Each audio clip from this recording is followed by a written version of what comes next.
respect. Kamu hamil? Iya mas, tapi kamu mau kan nikahin aku? Nikah? Gila kali kamu ya? Itu tuh bukan anak aku, tau nggak?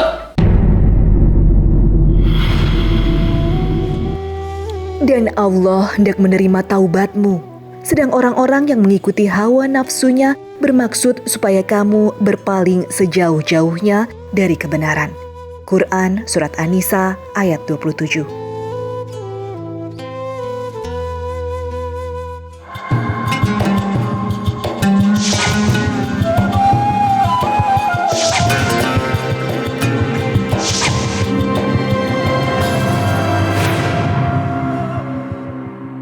Assalamualaikum warahmatullahi wabarakatuh. Selamat pagi pemirsa Tawakal yang dirahmati Allah Subhanahu wa taala. Senang sekali saya Farid Hasan kembali menjumpai Anda.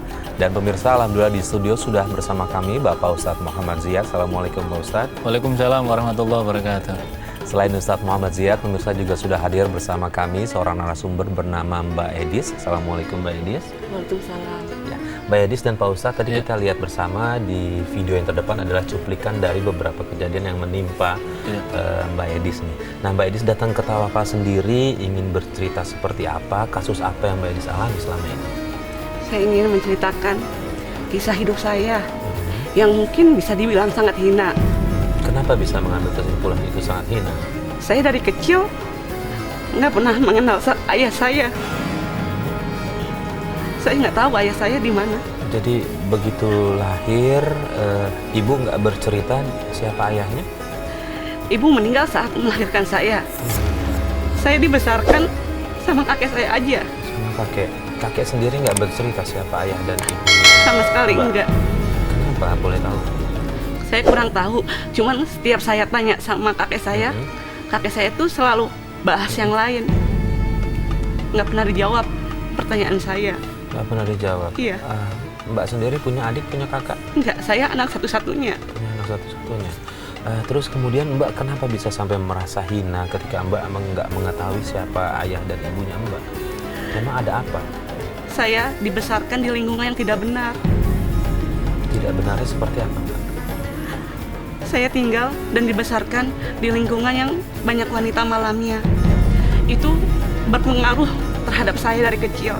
Jadi dari kecil saya selalu udah terbiasa bersama laki-laki. Bahkan di usia saya 18 tahun, saya udah mulai tidur sama banyak laki-laki. Astagfirullahaladzim, sebentar. Ini di lingkungan rumah, dekat rumah sekitaran, atau memang tinggal di rumah Mbak? Terus kemudian posisi kakek Mbak nih seperti apa? Kok bisa Kak tahu kakeknya Mbak melakukan itu? Iya, kakek saya juga nggak peduli. Ya Allah. Mohon maaf, kakek Mbak juga melakukan praktek hal seperti itu? Enggak. Tidak? Enggak. Tapi tidak peduli sama Mbak? Mbak Iya. mau ngapain aja nggak Iya. peduli? Mbak terpengaruh sama lingkungan juga tidak peduli? Iya. Ya Allah, Pak Ustadz ini ada darah dagingnya sendiri Pak Ustadz, cucunya gitu kan ya. Tinggal di lingkungan seperti itu sampai cucunya terbawa sama apa yang terjadi di lingkungan, tapi sementara kakeknya sudah tidak peduli sama sekali nih Pak Ustadz. Iya, kita cerita singkat dari Mbak Edis tadi, kita prihatin sekali ya.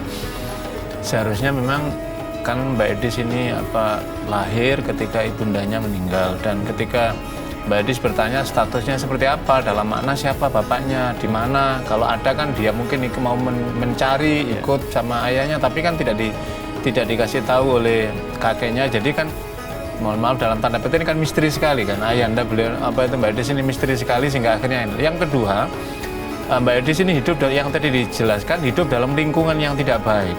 Jadi al-bi'a as-sayyi'ah ini adalah lingkungan yang buruk.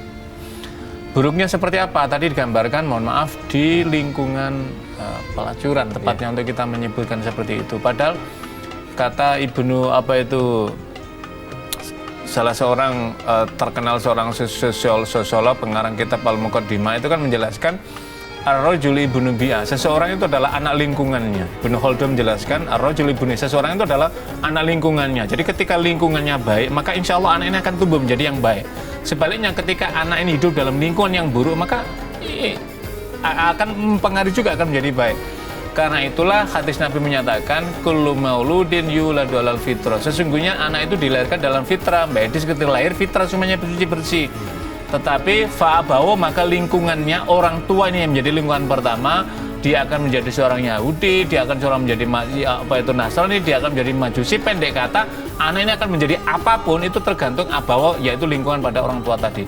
Nah ternyata tadi kakeknya, mohon maaf tadi kan, ya mungkin kita nggak tahu bagaimana background pendidikan, background pengetahuan kakeknya. Mungkin bagi kakeknya yang penting Edis kecil ini dibimbing, dibesarkan, pokoknya besar secara fisik saja, tetapi batinnya tidak isi, pola pikirnya juga tidak diisi.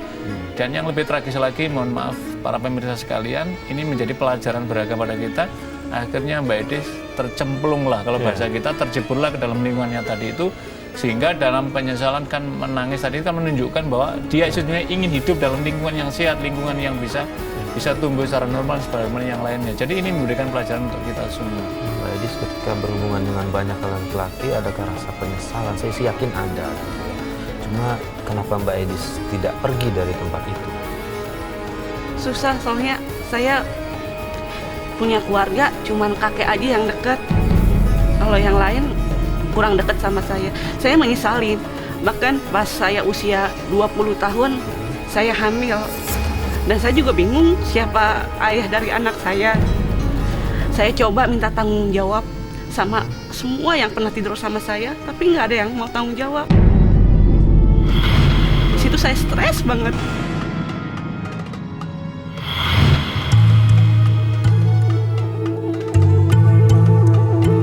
Aku positif hamil. Tuhan, siapa ini? Aku nggak boleh hamil.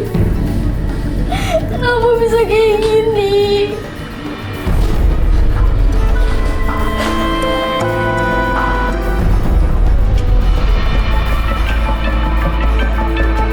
Lama banget sih.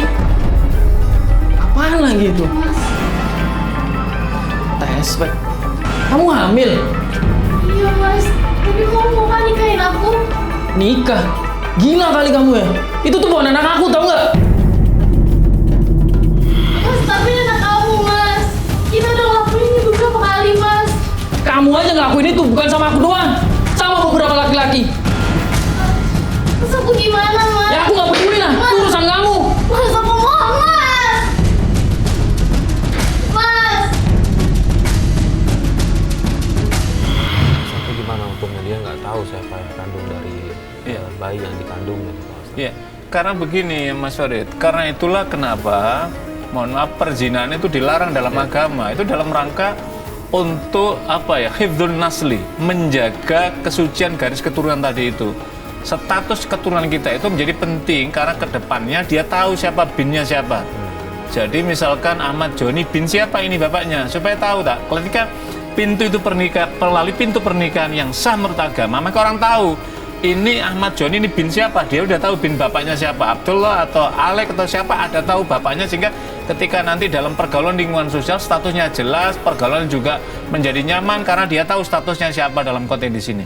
Nah, Mbak Edis tadi masuk karena apa? Masuk dalam lingkungan tidak jelas, dan orang yang datang di sana, mohon maaf para hidung belang, yang datang ke sana memang bukan untuk dimintai pertanggungjawaban, karena dia dia hedonisme, maka dia akan menghalalkan segala cara, dan ini kan diharamkan oleh Allah, dia masuk. Dan ketika orang jadi tidak ada ketika misalkan mohon maaf Mbak Edis menuntut pertanggungjawab, nggak ada dunia pertanggungjawaban di sana, karena dunia di sana pertanggungjawabannya ya dunia rimba, itu sebenarnya rimba. Jadi inilah saya kira nestapa yang bagi seorang wanita, mohon maaf, ketika sudah terjebur di sana, kemudian ada beban misalkan hamil, maka tidak ada lagi siapa yang bertanggung jawab di sana. Dan yang paling berbahaya, mengerikan adalah apa?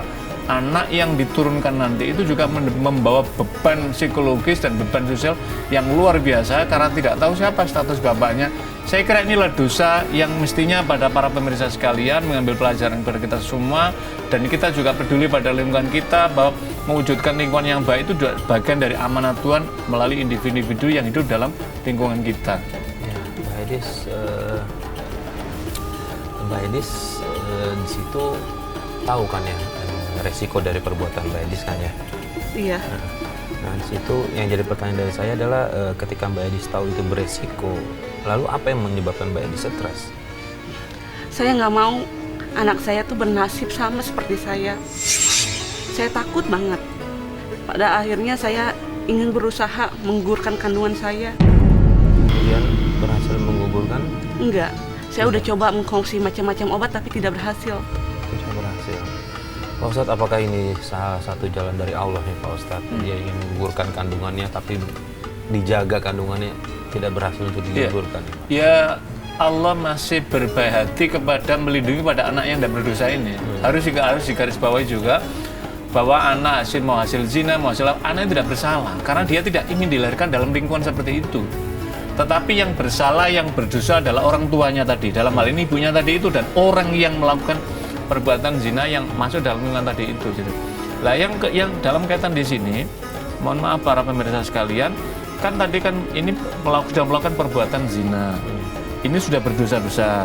Kemudian setelah itu ternyata takdir berkata lain, kemudian ini terjadi kehamilan. Dan kemudian apa? Yang pertama sudah perbuatan dosa, yang kedua karena apa? Merasa malu atau juga tidak ingin anak yang dikandungkan mengalami yang sama, kemudian digugurkan, ini juga melakukan tindakan dosa yang kedua kalinya. Dan ternyata Allah masih berbaik hati pada anak si janin ini dilindungi sehingga sampailah lahir. Nah, seharusnya ketika ada orang yang semacam ini itu mestinya beristighfar kepada Allah, tobat, kemudian caranya apa? Ya sudah, anak ini dibesarkan, tobatnya seperti itu, kemudian dijaga supaya ia tidak terpengaruh lingkungan yang buruk, supaya tidak mengikuti jejak, mohon maaf, perbuatan orang tuanya. Harusnya seperti itu, bukan dengan cara janin kemudian dimatikan. Bahwa ini sekali lagi perbuatan yang tidak beradab dan ini sangat melanggar ketentuan agama dan undang-undang juga akan memberikan hukuman ketika orang melakukan ini kemudian diketahui hukum. Mbak kemudian setelah melahirkan tetap melakukan perbuatan seperti itu atau berhenti? Berhenti. Saya juga sebelum melahir udah ada laki-laki yang mau menikahi saya. Mau menikahi? Iya, walau sudah beristri dan walau seorang kuli pasar, tapi dia mau menikahi iya. Mbak. Terus kemudian setelah lahir tinggal di mana? Saya ngontrak jauh dari lingkungan awal saya.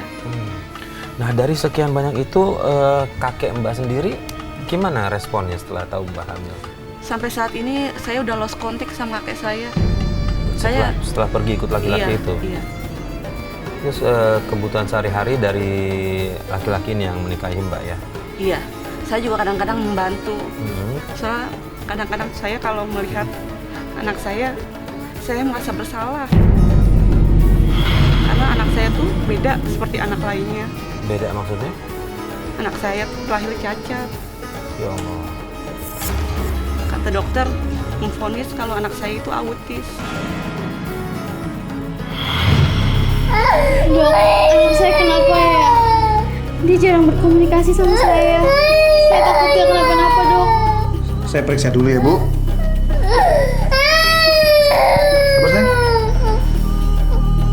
Sabar, sayang.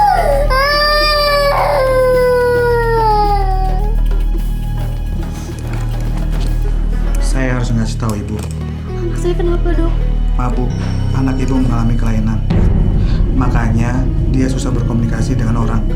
Anak Ibu kena penyakit autis. Tindak lanjutnya, Ibu bisa datang untuk periksa dan terapi ke klinik saya. Nggak mungkin, Dok. Anak saya nggak mungkin autis, Dok. Itu semua nggak mungkin. Maaf, Bu. Itu yang benarnya, Bu. Saya permisi dulu ya, Bu. Sabar ya, Bu.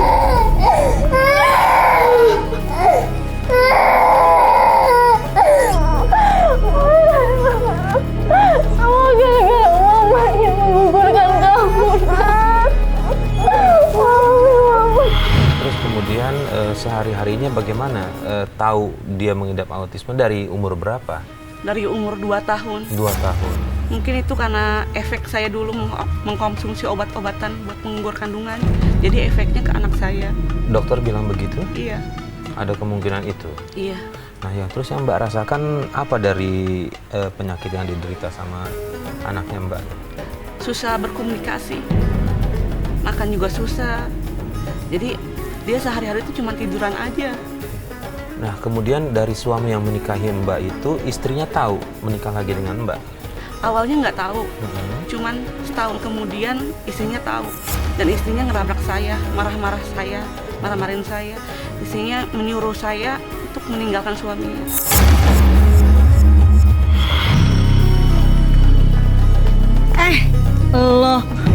Mbak siapa ya? Dasar pelakor. Itu siapa sih? Saya ini istri Mas Riko. Tapi dia mencintai saya, Mbak. Alah, cinta-cinta. Lo itu pelakor. Gue mau mulai sekarang lo tinggalin suami gue ya. Mbak! Mbak! Tinggalin suami gue, kalau nggak lo bakal tahu akibatnya. Ngerti? Mbak! Ih!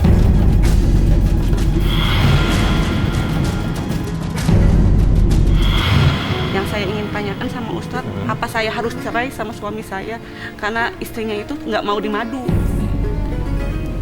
Gimana Pak Ustadz? Ya, jadi saya sebelum ini yang pertama tadi Mas Farid ya.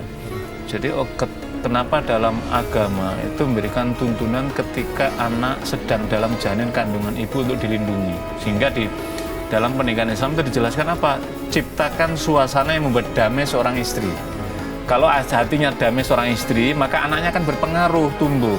Salah satu yang membuat damai itu apa? Misalkan kalau di dalam teori kesehatan modern kan putarkan lagu-lagu melankolis supaya pemancing saraf memori anak ini dari ketika janin.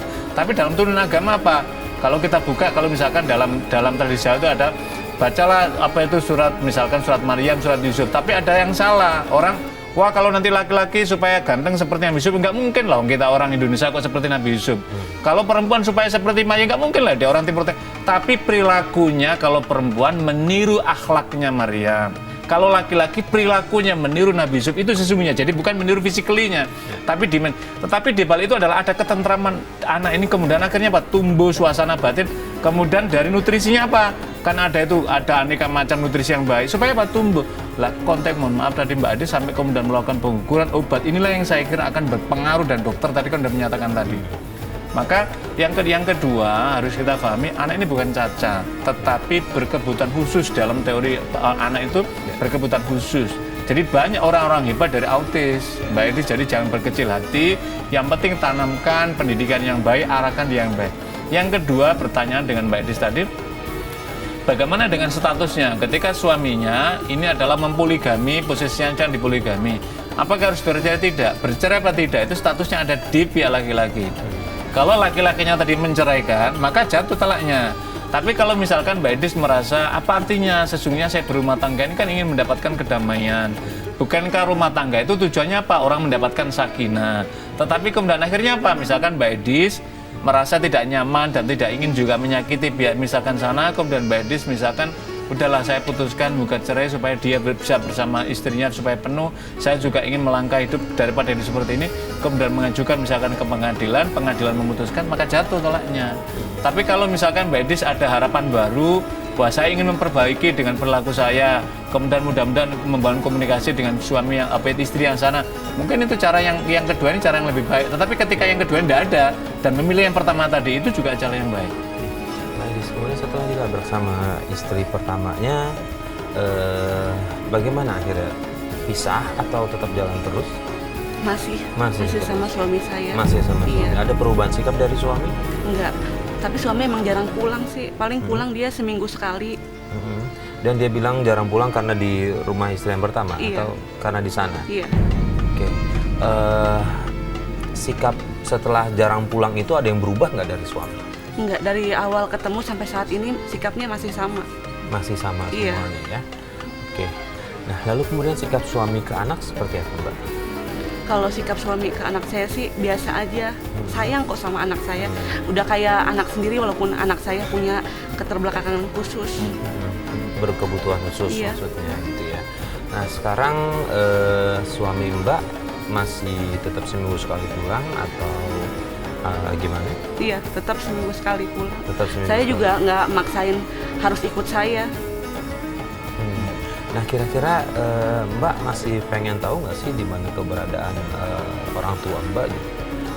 Yang ayah ya, kalau yang ibu kan mohon maaf sudah meninggal. Kalau yang ayah nggak ada kepikiran untuk mencari di mana ayahnya? Saya ingin mencari, tapi saya bingung mau cari di mana, soalnya nggak ada petunjuk. Mungkin kalau ayah saya kenal saya melalui TV ini, saya tuh ingin ayah tuh dengar sesuatu dari saya. Oke, saya coba kasih kesempatan Mbak untuk ngomong ke kamera. Mudah-mudahan ayah Mbak bisa melihat ini. Mbak bisa kasih tahu ciri-ciri Mbak apa, Mbak tinggalnya di mana. Nanti kita coba kirim rekamannya kalau nggak ada, tapi mudah-mudahan dia bisa nonton ini, Mbak. Ya, silakan. Iya. ayah, kalau ayah kenal sama saya, ingat saya ingin sekali dalam hidup saya memeluk ayah. Saya rindu sosok seorang ayah. Biasa saya itu dari dulu nggak pernah mengenal sosok ayah. Saya ingin mengenal sosok saya dalam hidup saya. Mbak dulu tinggal di mana? Biasa karena tahu ayahnya bisa mengenali dari daerah tinggal di mana. Saya tinggal lahiran di mana? Saya tinggalnya di Kalijodo. Di daerah Kalijodo. Iya. Berapa tahun lalu? Itu sekitar 4 tahun lalu.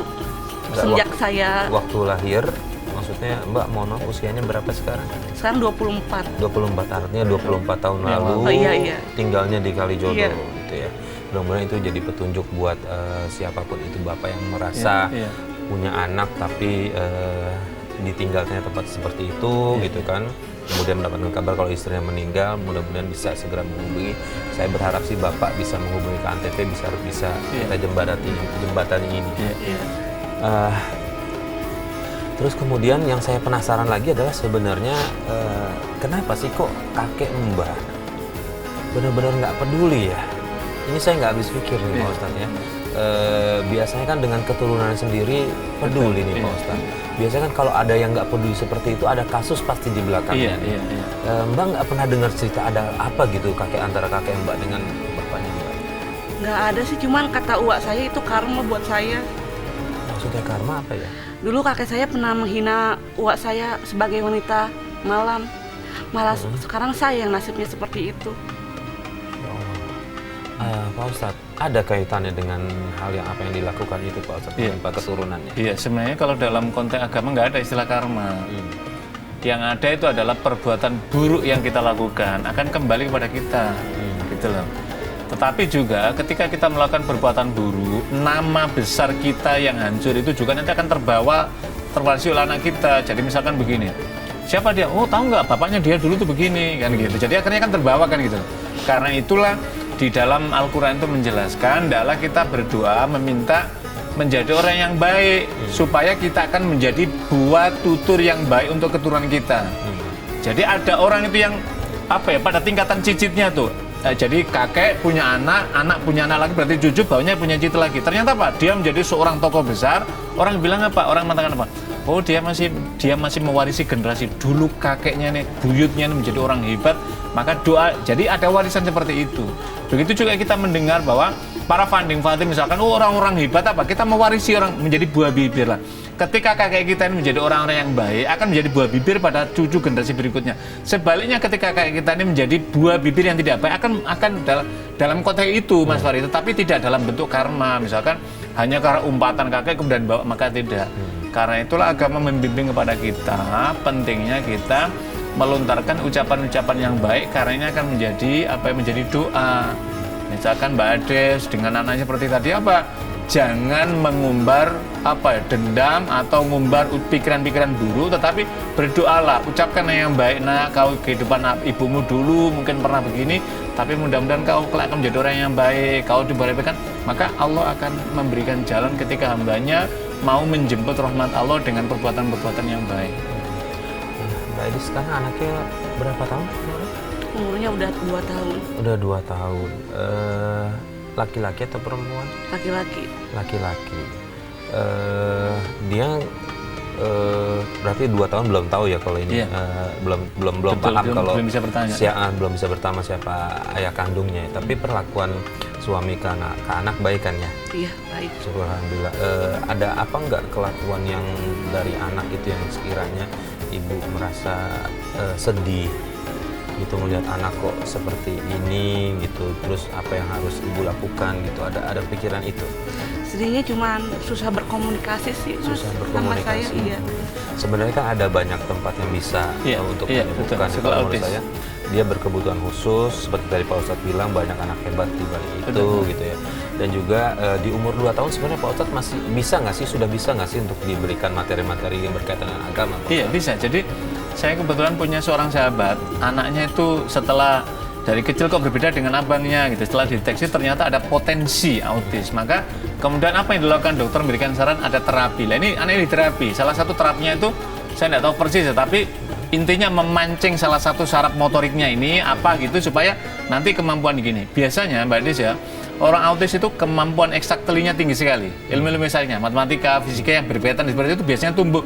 Karena itulah anak itu apa kemudian didorong dia supaya nanti akan tumbuh potensi positifnya ini nanti ketika dewasa ini. Memang yang kedua, orang autis itu apa ya, acuh dalam lingkungan sosialnya memang berkurang karena kelihatannya kayak nggak sulit, tapi memang udah begitu gitu. Karena itulah kemudian dilatih tadi itu adalah menumbuhkan saraf yang lainnya supaya dia nanti tumbuh menjadi yang lebih baik gitu lah. Tugas Mbak Adis kalau diantarkan ini kelak menjadi orang yang baik, inilah jalan kemuliaan untuk menutup keburukan yang pernah dilakukan dulu.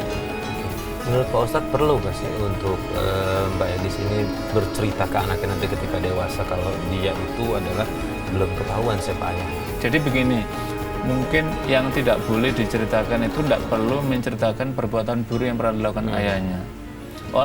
Dilakukan oleh ibunya. Kenapa? Supaya anak tidak merasa minder, oh saya kok dilahirkan dari ibu yang seperti ini, dulu saya pernah, tidak usah. Yang kedua adalah apa? Supaya tidak terimajinasi menular perbuatan buruk tadi kepada anak. Justru yang harus ditumbuh kembangkan itu adalah dibesarkan jiwanya, anak ini tumbuh supaya apa? Dia mentalnya tumbuh menjadi baik, supaya anak memiliki PD percaya dirinya muncul, sehingga kelak nanti akan menjadi maksimal usahanya. Yang keempat adalah bertawud, memohon perlindungan pada Allah dan beristighfar kepada Allah. Mudah-mudahan anak ini dilindungi dan dijaga oleh Allah agar apa? Agar tidak meniru apa yang pernah dilakukan oleh ibunya, tapi menuju pada jalan kebaikan. Itulah yang saya kira hal yang dilakukan. Sebab kan Nabi kan selalu mewanti-wanti, janganlah mempertontonkan perbuatan burukmu pada anak-anakmu. Itu maknanya adalah memberikan contoh teladan yang baik. Yang tidak baik tidak usah diceritakan pada. Kalaupun suatu saat ketika dewasa ia mengetahui dengan sendirinya, biarkanlah ia mengetahui, tapi tidak perlu diceritakan. Khawatirnya anak justru tidak siap mentalnya. Nah, Mbak Edi sendiri sampai sekarang artinya ketika sudah bersuami sudah meninggalkan dunia seperti itu kan ya. Nah, yang jadi pertanyaan lagi Mbak Edi adalah masih merasa apa yang dia lakukan sebelumnya Pak Ustadz bergelimang dosa itu adalah masih terasa ini Pak Ustadz. Jadi belum yakin betul diampuni atau tidak. Nah, untuk bisa Mbak Edis meyakinkan dirinya untuk bisa tetap bertaubat, apa yang harus dilakukan Mbak Edis? Yang pertama yang dilakukan adalah taubat. Ya ayyuhalladzina amanu tubu ilallahi taubatan nasuha. Hai orang yang beriman, apabila kamu tercebur dalam perbuatan dosa, maka hendaklah kamu lakukan taubat dengan sebenar-benar taubat. Apa itu sebenar-benar taubat? Imam An-Nawawi di dalam Riyadhus Shalihin itu menjelaskan ada 4 hal syarat taubat diterima. Yang pertama itu adalah taubat itu adalah memohon ampunan kepada Allah, beristighfar sebanyak-banyaknya, dengan cara sholat dan macam-macamnya, mendekatkan diri pada Allah, sholat dikerjakan, tuntunan agama dikerjakan, istighfar mohon ampun kepada Allah. Yang kedua apa? Berjanji ia tidak akan mengulang perbuatan tadi itu. Yang ketiga apa? Setelah berjanji apa? Mengisi dengan perbuatan-perbuatan yang baik. Yang keempat apa? Dia tidak ingin untuk kembali pada jalan itu, jalannya adalah hanya kembali kepada Allah Subhanahu wa taala. Kalau kita ada perasaan semacam itu dan bersungguh-sungguh mendekatkan kepada Allah dan menjauhi perbuatan buruk tadi sejauh-jauhnya, maka insya Allah Allah akan mengampuni pada kita. Kata Al-Quran, wala tai'asu mir rohillah, janganlah engkau berputus asa dari rahmatku. Maknanya berputus asa dari rahmat Allah itu artinya apa? Wah, udahlah biarkan begini. Nah itu dia. Allah, samudra maaf Allah itu lebih luas daripada murka Allah. Maknanya apa? Kembalilah kepada jalan Allah. Nah, kalau untuk orang tua sendiri nih Pak Ustadz, kita harus memupukkan apa kepada anak nih? Mulai dari kecil biar tidak seperti apa yang dilakukan oleh Mbak Edis nih Pak Ustadz. Sudah terjerumus, sementara kita tidak peduli, tidak tahu. Sementara di luaran sana banyak remaja yang sudah banyak juga melakukan pergaulan bebas nih Pak Ustadz. Iya, caranya apa? Caranya adalah orang tua menampilkan keteladanan di hadapan anak. Saya berikan contoh. Ketika kita menyuruh anak, mohon maaf misalkan seorang muslim menyuruh anak, nak sholat itu tidak bisa orang tua menyuruh anak, tetapi orang tua harus ambil air wudhu, sholat, anak akan melihat orang tuanya sholat, maka berarti dia telah memberikan keteladanan. Lah seringkali sekarang ini orang tua menyuruh anaknya sholat, mengaji, belajar, tapi orang tuanya tidak melakukan itu. Inilah saya kira keteladanan itu. Yang kedua apa? Melakukan pembiasaan yang baik di hadapan anak sejak usia dini. Sebab ketika pembiasaan yang baik maka akan menjadi kebiasaan, kata Imam Al-Ghazali. Biasakanlah anak itu dengan pembiasaan yang baik. Kendati pun dalam keadaan terpaksa, lama-lama anak akan merasa memerlukan dan butuh terhadap kebaikan-kebaikan yang ditanamkan. Saya kira itu anak Mbak Adis harus dimulai dari sana, karena yakinlah ini adalah investasi termahal yang Allah berikan kepada Mbak Adis di tengah tadi kehidupan tadi. Ini mudah-mudahan sececah harapan untuk kedepannya. Amin. Buat Mbak Adis sendiri ada yang masih mau dipertanyakan ke Pak Ustadz? Sudah cukup ya? Iya. Baik, intinya kalau saya mau menyampaikan Mbak Adis, jangan berkecil hati. Anak yang mengidap autis itu bukan cacat, tapi cuma kebutuhan khusus yang memang kita harus lebih intens lagi menanganinya. Betul, karena kebutuhan khusus ya perlu perlakuan khusus. Iya, betul sekali. Ya, perlakuan khusus apa? Kesabaran. Mbak Adis tidak bisa memperlakukan anak autis dengan anak yang biasa, karena kebutuhan khusus, perhatian juga perlu khusus, pendidikan juga pendidikan khusus, dan ekstra khusus juga daripada kita. Tapi yang terpenting Mbak Adis tadi ya, masih ada harapan, Mbak Adis masih muda, buka dengan kehidupan yang baik, tutup yang lama tadi itu, kembali kepada jalan Tuhan, mudah-mudahan Allah memaafkan. Tapi kalau uga-uga saja, Allah pun akan uga menghadap pada kita, tapi ketika kita menjemput rahmat Allah, Allah akan menurunkan rahmatnya pada kita. Terakhir Pak Ustadz, adakah doa yang bisa dipanjatkan biar untuk anak-anak kita sendiri Pak Ustadz untuk tetap di jalan Allah? Iya. Yang pertama, mohon maaf Mbak Adis tadi kan hidupnya yang dulu kan pernah berlumpur, noda dan dosa. Yang pertama ada dua doa Nabi Adam alaihissalam, dua Nabi Yunus alaihissalam. Yang pertama apa? Rabbana dzolamna anfusana, ya Allah kami telah zalim di diri kami. Wa illam taghfir lana, dan jika Engkau tidak mengampuniku ya Allah, lanakunanna minal khasirin, sungguh kami akan menjadi orang yang merugi. Yang kedua apa? La ilaha illa anta subhanaka inni kuntu minadz dzalimin. La ilaha illa anta, tidak Tuhan kecuali Engkau. Subhanaka, maha suci Engkau. Inni kuntu minadz dzalimin, sungguh aku telah melakukan kedzaliman. Yang ketiga doa untuk anak kita. Rabbana hablana min azwajina wa dzurriyyatina qurrata a'yun waj'alna lil muttaqina imama.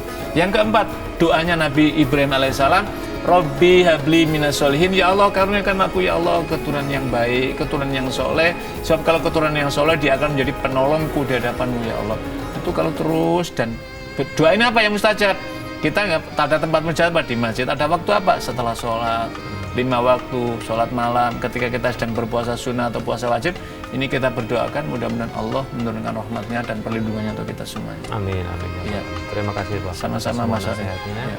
Pak Adis, terima kasih sudah berbagi cerita dengan kita. Mudah-mudahan ini bisa menjadi pelajaran juga buat pemirsa di rumah, dan kedepannya kehidupan Mbak Adis lebih baik lagi.